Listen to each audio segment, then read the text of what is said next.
Hey guys, welcome to the start of season 2 of the Como Equipment Agency. Last season we finished 5th in the Serie A. We were fighting for the title. You can see 5 points off Napoli at the top of the table. Despite our best efforts, we didn't manage to do so. We did get Europa League football for this season. I can see the stats of the players were incredible. Last season, Cotrone, Belotti, Diao, etc., Rafael and Vega, and Nico Paz especially, with some incredible performances for in this team. And last episode we did get into the Coppa Italia final, but despite our best efforts in this one, we did end up losing to Inter Milan, towards the end of the game. As you can see, a great ball through there to another player. But I think, in my opinion, we deserved to win this game. As you can see, I did tap that on green, by the way, but we ended up missing a penalty there, which could have been a big difference. But a free kick there by Kalanoglu saw them win the title. Let's get into season 2 and improve our team even more and get revenge on Inter maybe this season.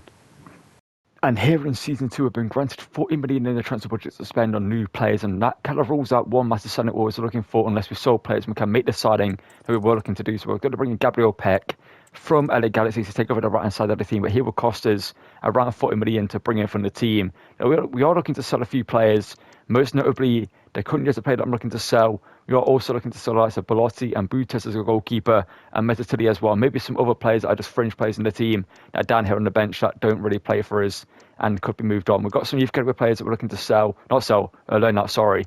And Bianchi, I think I'm actually going to give him a role in the second team this season. I think he's going to play a bunch for us in the second team, and we're going to loan out like Cruz, Poli and Fontana. And we also have our scouts out as well to look for other talents that we can use in the series at some point in the future as well. So last season, this team managed to finish 5th in the Serie A and also reached the Coppa Italia final, but we lost it to Napoli in the final in a kind of heartbreaking fashion. We did deserve to win it, but in the end, Inter beat us in the final. And this season we are in Europa League football as well. So let's get into the season, make some new signings for the team, and improve this Como team to fight for more titles here in Italy, and well, maybe win the league title this season, because it was only 5 points off it last season. So improving this team, we could possibly go even further this time round, and maybe also win the Europa League as well. That'd be pretty nice for us. And becoming my first signing here in season 2 is Umar Sali, the Frenchman currently playing for Udinese, the former RB Salzburg defender. Joins us here for about 5 million plus Belotti headed the other way to Udinese. Belotti's worth about 10 million, so it's a fairly cheap deal, 15 million in total. Leaves us with about 36 million to spend in the budget as well. I decided to put Belotti into the deal because it's a player I've been looking to sell, and it made sense to swap into Udinese, get Sola in the deal and get the money down so we can spend more money on other players elsewhere. And Soleil joins us here to take over in the backline alongside Bella Kochap and improves our defence massively in this new season. And in terms of signing a brand new right back for the team, you guys suggested bringing Conor Bradley, the Liverpool talent, into the team, but as you've seen by our budget, we can't really afford players like Conor Bradley right now. But I found a player who's been known for a while in Como, but is a decent player in the game, that's going to take over from Sergio Roberto in the first team. Let me show you who our new right back is going to be for the season.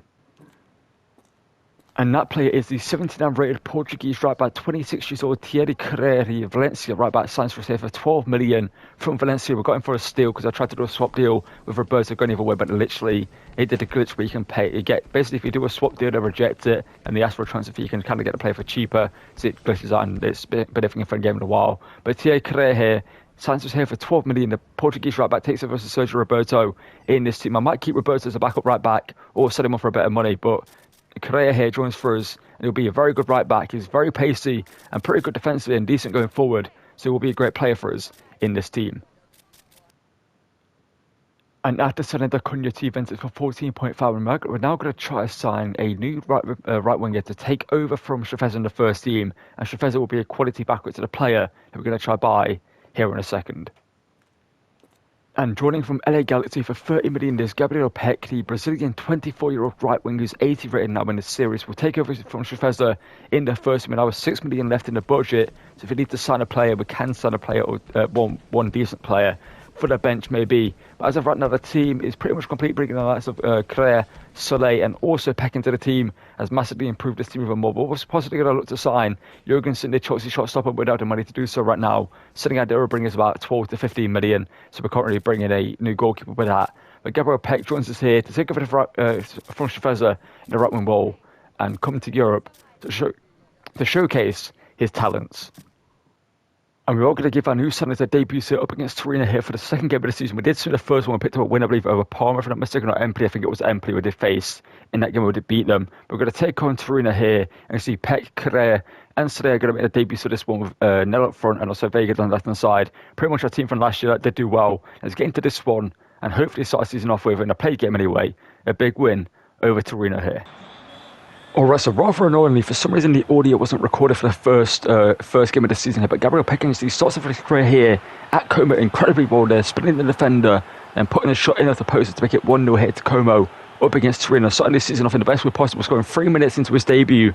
That's a perfect start to him. As you'll see by the rest of the episode, he's performing incredibly well in this team as well. Not to spoil anything, but he does do great things. And by the way, the post-commentary will be about for 5 minutes of this video, up towards the 11-minute mark. That's when for some reason the audio then stopped recording in our second game that we do play in the episode. Towards the end of that game, it did stop recording the live commentary. But for some reason, in this first game, for the first like 3 quarters of the second game, for some reason the audio wasn't recorded, and I didn't even notice till just editing here, so I have to do post-commentary here. And you see the defensive pattern has a shot which was easily saved by Ardero, and Torino in this game did give us a decent challenge. I can see defensive pattern does well there to hold up better caution, but Ardero made a fantastic save there to stop the Colombian from scoring. As you see, Gabriel Peck comes in the attack again here down the right hand side, cuts back inside, gets it inside to Nel, who shoots, and unfortunately couldn't score there, and they do find a way out in the end there. And you can see Kekere does well to lead the midfielder, plays it inside to Nico Paz, who hits it from range. A great sit there by the Torino shot stopper, the Argentinian, from getting a goal in this game. It's a good defender from Soleil. Him and Badakosh, by the way, Correa and also Alex Vowles, the defensive four, have been incredible. They were playing great in this episode, as you'll see. And we do build our attack up, as you can see. Kakere does well in midfield.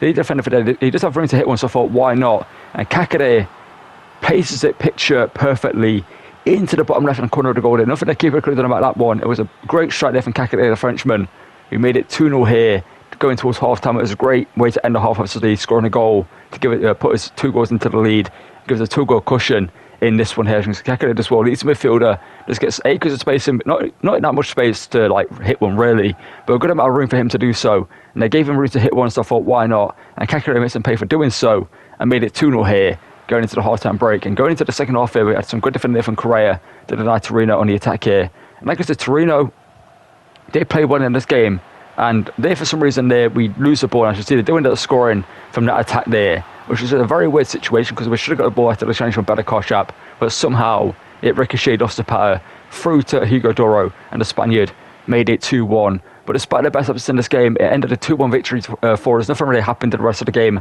as you see at the end of the game here. 2-1 win to kick us our season off. And the next game, as you'll see, was up against Lazio, a team that in this series have been a very, very tough team for us to face.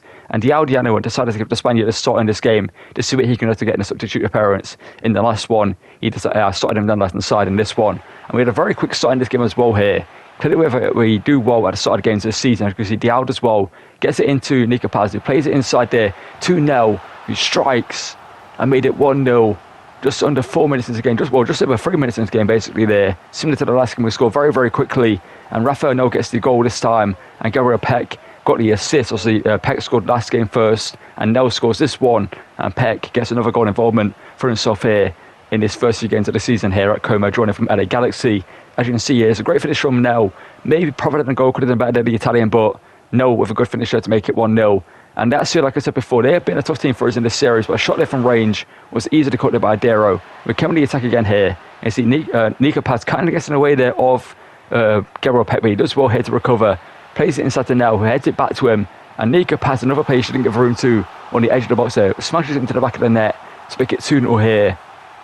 And at this stage of the game, we were cruising in this one. 10 minutes into the game, Lazio were not posing any threat going forward, and we were creating chances left, right and centre, as you've seen, and we're scoring them as well, which you love to see, and we're playing some incredible football as well. As you can see, that was a great teamwork goal there between Nel and Nico Paz there to stop the opportunity.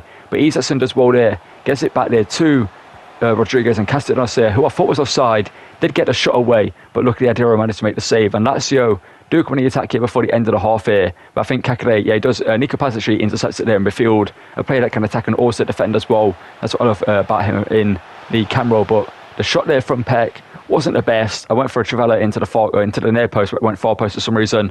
The almost mixed up at the back there. But in the second half, as you can see, Dial here, I was trying to get him a goal because basically in this game so far, well, as you'll see, we do try get in the rest of the game here, not in the second half, sorry, certainly in the first half. I hope we actually cut to the second half there.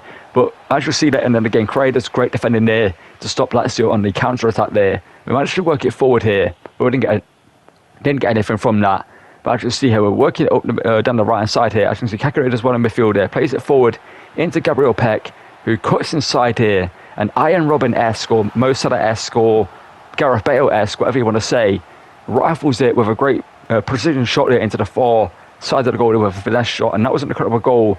And basically, like I mentioned, right now in this game, we had Peck score, we had Nels score, we had Nico Paz score, and the only player that wasn't really part of our attack that had scored was Diao. I spent the rest of the game trying to get him a goal, as you'll see. We're going to cut to live commentary pretty soon. It's about in 20 seconds. It will be live commentary. So I need to keep an eye on the time that I'm seeing on my screen right now to know when to basically stop talking and then go over to live commentary, basically.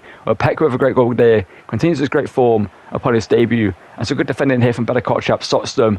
And basically here in a second, we're going to cut to live commentary after the shot from Diao. And this was almost a great goal from Diao here, as you'll see, with a finesse shot. Well, it's cut to live commentary. Salego challenging there, though. Better Kotchap goes over, can't make the challenge. The Croatian midfielder coming forward. Ball inside, blocked it by Better Kotchap. Oh, it's actually Cray who blocked it, sorry.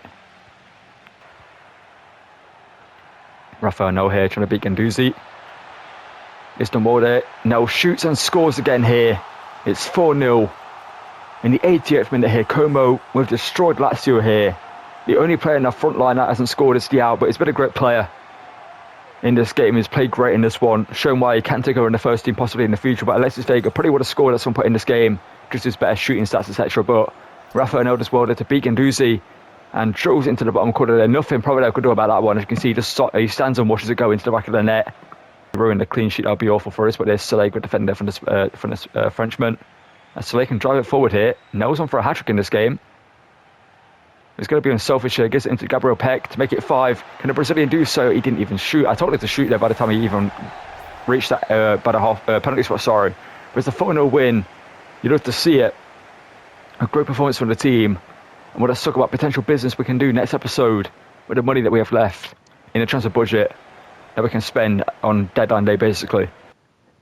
And as you can see, we have 20 million left in the budget right now, but we could maybe do a swap deal, basically. The only other player that you guys suggested that we could try sign in this team is a new goalkeeper in terms of the transfer we haven't made, basically. There's 2 transfers we could make, but when we have left, basically, we could either sell Ardero, using a swap deal to get Jurgensen into the team. Obviously, Ardero's been a great goalkeeper for us to replace him right now. We could maybe bring in Jurgensen in season 3 and keep Ardero for the second season here, and eventually he'll become a backup goalkeeper later down the line. He's a great quality goalkeeper, the 6'4" Italian. He's been great for us in this episode. The other transfer is another CDM, which I'm not against doing. We do have Engelhardt and Brunholder here. Brunholder is not exactly a CDM, it's kind of more of a centre mid, slash right back. He can play either or this position. If you look at his stats here, as you can see, he can play right back. CDM is decent as well, but stats wise, it's not the best. Engelhardt isn't the fastest and not the best CDM either. He's 24, so he can develop. We also have a young talent here in Bianchi, who played that I'm going to develop in the second team and give a few chances to in the first team throughout the season. And the player that you guys do sign is Ibrahim Sangare, who is on the shortlist. He will also be another CDM to take over, possibly in the team in more like important games. We could use him for his physicality over Kakare or Perrone at some point. But like I said, I do like the way our midfield works right now, but I see Sangare will be a good player for us. And in terms of how much it would cost, I believe it's between like 12 and 16 million. If we look at his price tag here, submitted and rated at Nottingham Forest, 13 to 17 million basically there. So we could bring him in, have a little bit of money left over. Obviously a great defender, great defending stats, great physical stats as well. Not the fastest, but he's got good play styles with press proven and bruiser as well. 4-star weak foot. It could be a great player for us in the team, a great rotation player as well. It's kind of like it's a safe option. In any Chroma that you do, a player like Sangare is always a safe option due to his quality on the pitch. We do have Ndidi here, who's a little bit quicker than Sangare. I just kind of added him here just in case we did want to sign him. He is the cheaper option between 6 to 8 million. But Sangare is a better option, a little bit younger, higher rated, and has better stats overall, in my opinion, than Ndidi does. As you can see here by the stats, they're pretty much kind of even, but the physical stats of Sangare are better, but the pace is better on Ndidi, basically. That's the way it works out. So let me down the should we bring in Sangare with the money we have left in the budget, and that will be a final signing of this season. And then we'll look throughout the youth academy. As you can see right now, we have our youth scouts out in Egypt and Italy right now looking for players. And the youth academy around is looking pretty good as well, by the way.